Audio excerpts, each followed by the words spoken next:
Parents మెచ్చిన university సంకల్ Chand Patel university Gujarat.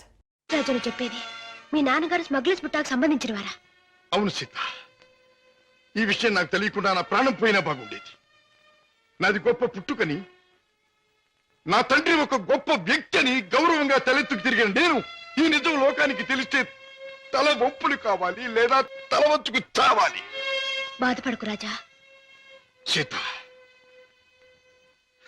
మగవాడిగా నాకేం పర్వాలేదు, కానీ డాడీ నేరస్తుడనే విషయం నా చెల్లెలికి ఆమె భర్తకి తెలిసిన రోజున ఆమె కాపురం వల్ల కల్లోలమవుతుంది. నేరస్తుడి కూతురు తన భార్య అని తెలిసిన రోజున నా బావ ఆమెను అసక్కించుకోవచ్చు లేదా వదిలేయచ్చు. రాజా, ఆమెకి నిజం తెలియనివ్వద్దు. అవును, మా బ్రతికేమైనా సరే నా చెల్లెలి కాపురం చక్కగా ఉండాలి. అందుకే ఆమెకి నిజం తెలియనివ్వకూడదు. ఏమిటి, అన్నయ్య ఇంట్లోంచి వెళ్ళిపోయాడా? అవునమ్మా, 2 రోజులైంది. అప్పటి నుంచి పెద్దయ్య గారు తిండి కూడా మానేసి తన గదిలో కూర్చుని కుమిలిపోతున్నారు. ఏం జరిగింది రావయ్య? అసలు గొడవ ఎందుకు వచ్చింది? నాకు తెలియదమ్మా. ఇద్దరూ గదిలో ఏదో గొడవ పడ్డారు. రాజాబాబు తనే పోతానన్నాడో పెద్దయ్య గారు పొమ్మన్నారో నాకు తెలియదమ్మా. బాబు, బాబేడి? తాతగారు నువ్వా బాబు? కూర్చో. నువ్వైనా వచ్చావు, సంతోషం. మా ఎండిపోయాడా? ఎందుకని? నువ్వు కోపడ్డావా? లేదు బాబు, వాడే నన్ను కోపడి వెళ్ళిపోయాడు. ఉండమని ఏడ్చినా ఉండలేదు. ఏమిటి డాడీ, అన్నయ్య ఎందుకు వెళ్ళిపోయాడు? మిమ్మల్ని ఎందుకు కాదనుకున్నాడు? కాదనుకున్నది వాడు, వెళ్ళిపోయింది వాడు. ఈ ప్రశ్న నన్ను కాదమ్మా అడగాల్సింది, వాణ్ణి. చూడమ్మా, మీ అమ్మ చనిపోయినప్పుడు మీ ఇద్దరిని చూసుకుని బతికాను. నువ్వు పెళ్లి చేసుకుని వెళ్ళిపోయినప్పుడు వాణ్ణి చూసుకుని బతికాను. ఇప్పుడు వాడు కూడా వెళ్ళిపోతే ఇంకెవరిని చూసుకుని బ్రతకాలి? ఎందుకు బ్రతకాలి? బాధపడకండి డాడీ, నేను అన్నయ్యతో మాట్లాడతాను. నచ్చ చెప్పి మనసు మార్చి మీ దగ్గరకు వచ్చేటట్టు చేస్తాను. అబ్బా ప్లీజ్, నేనేమి చెప్పలేను, చెప్పను. నన్నేమి అడక్కు. నిన్నేమీ అడగనన్నయ్య, కానీ నేనే ఒక విషయం చెప్తాను విను. అమ్మ పోయాక మళ్ళీ పెళ్లి చేసుకుంటే సవతి తల్లి మనల్ని సరిగ్గా చూడదని మళ్ళీ పెళ్లి చేసుకోవడం మానేశారు ఆయన. తల్లి లేని లోటు పెంపకంలో తెలియకూడదని తనే తెల్లై మనల్ని పెంచారు. పెరిగొస్తున్న మనమే తన సర్వస్వం అనుకున్నారు. ఇలా జీవితంలో ఎంతో త్యాగం చేసి ఎన్నో సుఖాల్ని పోగొట్టుకున్న మన డాడీ ఈ రోజు నువ్వు ఇల్లు విడిచిపెట్టరాగానే ఎంత కుమిలిపోతున్నారో తెలుసా? అన్నయ్య, ఈ వయసులో ఆయన ఎందుకు బాధ పెట్టాలనుకుంటున్నావు? ఎందుకు ఒంటరివాణ్ణి చేసి శిక్షించాలనుకుంటున్నావు? ఎందుకు ఆయన గుండెల్ని గాయపరచాలనుకుంటున్నావు? ఎందుకన్నయ్యా, ఎందుకు? నీ మాటలతో నన్ను వేధించు. వెళ్ళిపో. వెళ్తానన్నయ్యా, వెళ్తాను. కానీ ఒకటి మాత్రం గుర్తుంచుకో, కారణం ఏదైనా దైవం లాంటి డాడీని బాధ పెట్టడం మాత్రం పాపం అన్నయ్య, పాపం.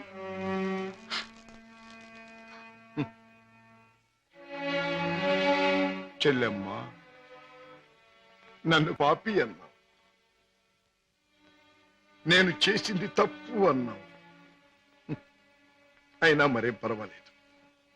శివుడు విషాన్ని కక్కకుండా మింగకుండా ఎందుకు గొంతుకులో దాచుకున్నాడు?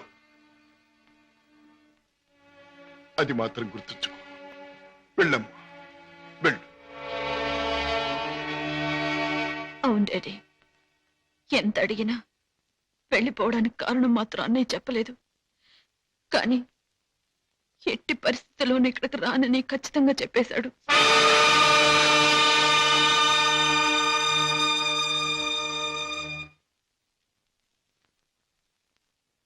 రాజా, అర్థం లేని నా బ్రతుకి అందమిచ్చావు. నిన్ను కలిసాకే నా జీవితం ఎంతో మధురంగా మధురంగా.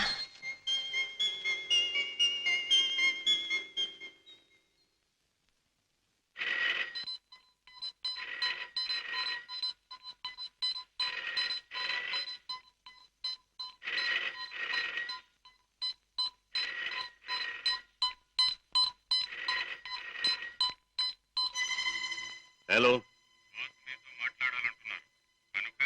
Reason to me first. ఈనాటి నుంచి మీ ముఠాతో నాకు ఎటువంటి సంబంధ బాంధవ్యాలు లేవు. మీకు తెలిసిన శశిభూషణ్ నిన్న రాత్రితోనే మరణించాడు. ఈ రోజు నుంచి కొత్త శశిభూషణ్ కొత్త జీవితం మొదలెడుతున్నాడు. బెదిరించినా భయపెట్టినా లాభం లేదు. నన్ను వదులుకోండి, నన్ను మర్చిపోండి. ఇవే నా పాత జీవితానికి ఆఖరి మాట. బాయ్.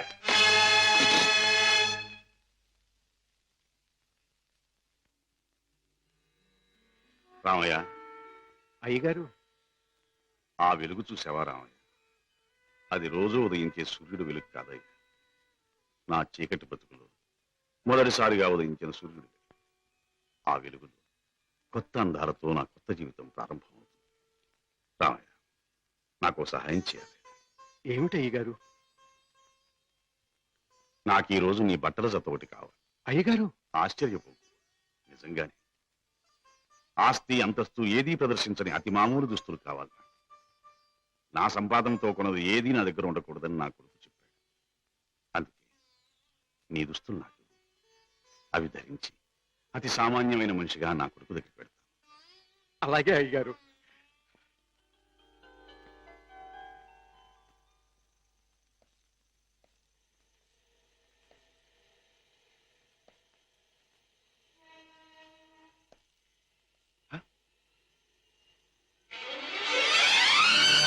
రాజా! డాడీ నా కోసం వస్తున్నారా?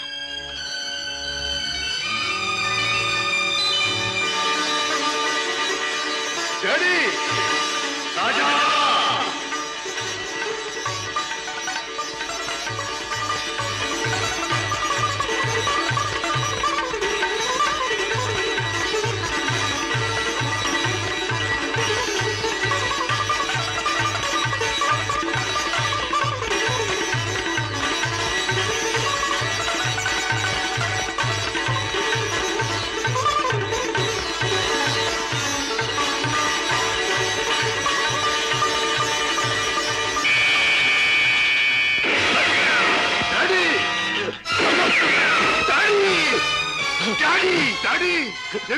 ఏమిటి ఘోరం? మై డియర్ సన్, దారి తప్పిన మనిషి ముగింపు ఇలా దారుణంగా ఉంటుందని నాకెప్పుడో తెలుసు. డాడీ! రాజా, జీవితంలో అన్నీ పోగొట్టుకున్నవాణ్ణి. నాకు మిగిలిందల్లా నువ్వు ఒక్కడివి. నీకు దూరమై ఒంటరిగా బ్రతకడం కంటే మంచివాడుగా మారి ఇలా మరణించడమే మంచిదనుకున్నాను. డాడీ! ఎవరు ఎవరు మిమ్మల్ని దెబ్బతీసింది? ఎవరు? నా మాటలు విని మారిపోయి వస్తున్న మిమ్మల్ని చంపడానికి ప్రయత్నించింది ఎవరు? ఎవరు డాడీ? ఎవరు? చెప్పను, చెప్పలేదు. డాడీ! రాజా, రాజా, మొదటిసారిగా మీకోసం నేను తప్పు చేశాను. ఆ తరువాత మిమ్మల్ని చంపుతామని బెదిరించి నా చేత వాళ్ళు తప్పులు చేయించారు. మీకోసం, మీ మంచి కోసం అడ్డదారి నడిచిన నేను అన్నీ మర్చిపోవాలని తాగుడికి దగ్గరయ్యాను, బిడ్డలకు దూరం అయ్యాను. ఇప్పుడు ఇలా వెళ్ళిపోతున్నాను. అలా అనకండి డాడీ. అన్యాయంగా మిమ్మల్ని అంతం చేయడానికి ప్రయత్నించిన ఆ మనుషులెవరు? వాళ్ళంతా నేను చూస్తాను. చెప్పండి daddy. No no, I won't tell you, I won't tell you. Daddy!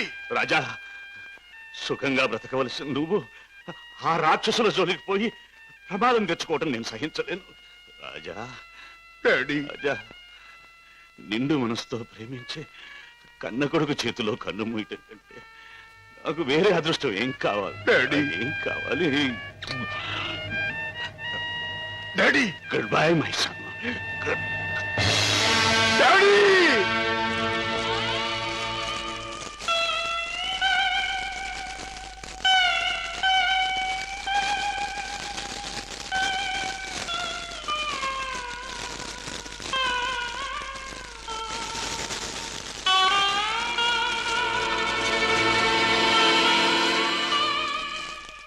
Daddy, మీ చావుకు కారకులు ఎవరో మీరు చెప్పకపోవచ్చు, కానీ నేను తెలుసుకుంటాను. కన్న కొడుకుగా నా తండ్రిని తప్పిన వాళ్ళ అంతం చూడటం నా కర్తవ్యం. ఆ నా కర్తవ్యం నెరవేరుస్తానని మీ చిట్టి మీద ప్రమాణం చేస్తున్నాను. మిస్టర్ రాజా, మీ నాన్నగారి వీలునామాలో స్థిర చిరాస్తులన్నీ అనాథ శరణాలయాలకి, వికలాంగుల శరణాలయాలకి అందజేయాలని రాశారు. నాకు రాసిన లెటర్లో కూడా కావాలనే తాను ఇలా చేస్తున్నానని, దీనివల్ల తనకు ఆత్మశాంతి, తన బిడ్డలకు మనశ్శాంతి కలుగుతుందని కూడా రాశారు. హ, ఎంత పెద్ద మనసు అయ్యగారిది. లక్షలు సంపాదించి సొరచేపల్లా బలిసిన ఏ ఒక్క నా కొడుక్కి రూపాయి దానం చేయటానికి మనసు ఒప్పదు. నిజంగా అయ్యగారిది సముద్రం అంత విశాలమైన మనసు. మిస్టర్ రాజా, ఈ డాక్యుమెంట్స్ అవి కాపీ ఒకటి మీ దగ్గర ఉంచండి. నేను వెళ్ళొస్తా. అన్నయ్య, ఇంత మంచి మనసున్న డాడీని భగవంతుడు ఎందుకన్నయ్య మన్నించి దూరం చేశాడు? లేదమ్మా, భగవంతుడు కాదమ్మా, పగబట్టిన కిరాతకులెవరో మన డాడీని చంపారు. వాళ్ళంతా చూస్తాను. రాజాబాబు, పొన్నునాటి సముద్రం లాగా ఆవేశంతో పొంగబాక. చూడు, పెద్దయ్య గారు ఏటన్నారన్నావు? ఆ పాపిస్నాయాల జోలికి పోకుండా నీ మానాన్ని నిన్ను ఉండమన్నారు కదా. ఆడి చెప్పినట్టు ఆడి జోలికి వెళ్లకుండా ఇళ్లలో గాజు పెట్టెల్లో పెంచే పెంపుడు చేపలాగా హాయిగా ఉండు. Nothing to eat. ఎవరు నన్ను ఆపలేరు. నా గుండెలో మంటే చల్లార్చలేరు. ఆ నీచుల్ని అంతం చేయకపోతే ముందు ముందు పని కుటుంబాలు సర్వనాశనం కావచ్చు. చెడు నుండి మంచికి మారే అవకాశాలు కొంతమంది పోగొట్టుకోవచ్చు. వాళ్ళెవరో తెలుసుకోవడం ఎలాగ బాబు? ఆ, ఈ రాత్రికే మా ఇంటికి వెడతాను. మా నాన్నగారికి అది పరిశీలిస్తే ఆ హంతకుల విషయం కొంతైనా నాకు తెలియవచ్చు.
మిస్టర్ రాజా, ఇతనికి ఏం ప్రమాదం లేదు.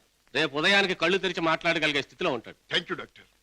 విత్ యువర్ పర్మిషన్ ఈ రాత్రికి నేను ఇక్కడే ఉంటాను. అలాగే మిస్టర్. ఓకే. నెక్స్ట్.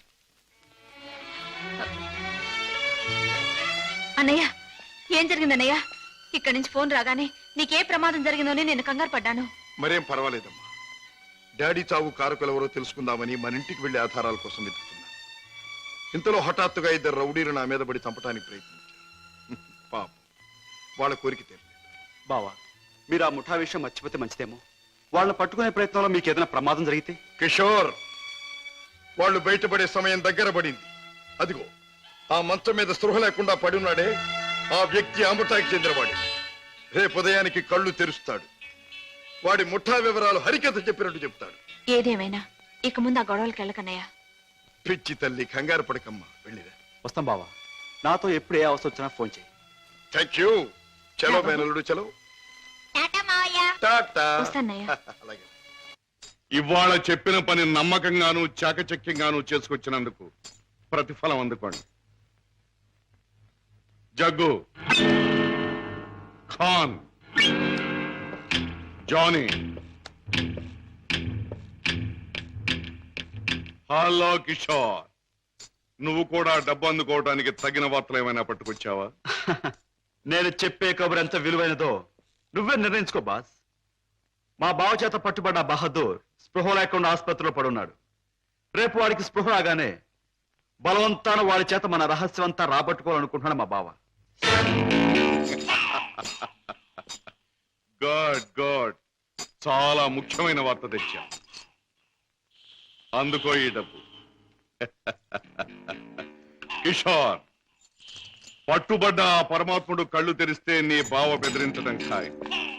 దాంతో వాడు మన జీవిత చరిత్రలన్నీ గడగడా చదివేస్తాడు. కనుక వాడు కళ్ళు తెరవకూడదు, వాడికి తెల్లవారకూడదు. Kishore, wait wait. ఆ శుభకార్యం అంటే వాణ్ణి చంపే శుభకార్యం నీ చేతుల మీదుగానే జరిపిస్తే ఈ డబ్బంతా నీది. బాస్, ఏమిటి నువ్వనేది? వాడిని నేను హత్య చేయాలా? నో, అది నా వల్ల కాదు. బాస్, నా గురించి నీకు బాగా తెలుసు. హత్యలు, రక్తపాతాలు, దొంగతనాలు, దోపిడీలు ఇలాంటి అఘాత్యలు ఏమి చేయని నీకు ఆ రోజు చెప్పాను. ఏ రోజు? నీ ముఠాలో చేరిన రోజునే. అడ్డదారిలో నడుస్తున్నా ఇలాంటి అఘాయిత్యాలు నా చేత చేయించలేవు, ఎంత డబ్బిచ్చినా సరే. All right, all right. అయితే మహాపురుషుడు అయిన నువ్వు మామూలు పని ఒకటి చేయి. ఏమిటది? And for more videos, Please subscribe to iDream. Please subscribe to iDream. Please subscribe iDream. And please subscribe to iDream. For more videos, subscribe to iDream. please like, share, and subscribe to the channel. Congratulations, iDream. Subscribe to iDream. Subscribe to iDream. So subscribe to iDream Media. iDream ki iDream team andarki huge congratulations. Please subscribe iDream Media. Please subscribe to iDream. Subscribe iDream. Please subscribe to iDream. iDream అంటే నా కళల ఛానల్ను subscribe చేసుకున్న నోరు తిరుగుతలేదు. మీరైతే గంట గుర్తు కొట్టండి. For more such videos, please subscribe to iDream. Subscribe to iDream. Please subscribe to iDream. Please subscribe iDream Media. Please do subscribe to iDream. Please subscribe to iDream Media. For best entertainment and information, please subscribe iDream. And don't forget to subscribe to iDream.